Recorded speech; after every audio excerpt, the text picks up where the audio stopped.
దానియేలు గ్రంథంలో 12వ అధ్యాయం 3వ వచనంలో ఉంది.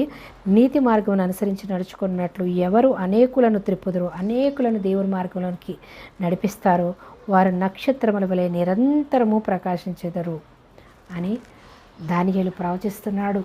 దానియేలు ఒక ప్రవక్త. ఆయనకు దర్శన రూపంలో దేవుడు చెప్తాడు జరగబోయేవన్నీ కూడా.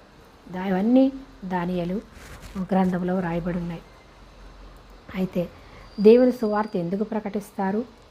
ఆకాశ జ్యోతుల వలె ప్రకాశిస్తూ ఆయనతో పాటు ఉండాలని దేవుని సువార్త ప్రకటిస్తారు. ఈ లోకంలో ధనాన్ని ఆశించి కాదు, గొప్ప పేరు ప్రఖ్యాతలు కావాలని కాదు, ఈ లోకంలో దేనిని ఆశించి కాదు, దేవుని రాజ్యంలో నిత్యము ప్రకాశిస్తూ ఆకాశ జ్యోతుల వలె వెలుగుతూ నక్షత్రాల వలె ప్రకాశిస్తూ ఆయనతో ఉండాలని ఆ ఆనందం కోసం ఈ లోకంలో మనం